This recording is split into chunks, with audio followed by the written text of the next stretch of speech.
Avropada birləşdirərək özümüzə maşın alırıq. Bölüm 26. Bu bölüm danışacağım mövzu 2-3 il öncə bundan qabaq olmuş bir əhvalatdır. Onda mən Polşaya gəlməmişdim və bura gəlmək haqqında ətraflı düşünürdüm. Yəni bura gəlməyə dəyər, dəyməz, mənfilər nədir, müsbətlər nədir?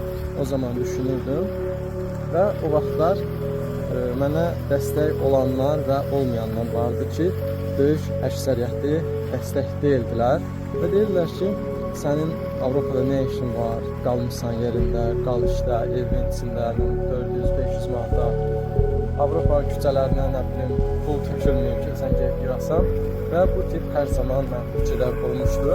Amma yenə də bununla yanaşı hər zaman mənə dəstəkləyən tərəf də var idi ki, biz sənə inanırıq, get, ən azından nəsə eləyə bilməsən belə, ən azından geri qayıdarsın və qaldığın yerdən davam eləyəsən. Get yoxla. Düzdür, az bir qism olsa da yenə də olur və onlar da hər zaman mənə güc verib ki, bugünkü gün bu günlərə kimi gəlib çıxa bilmişəm.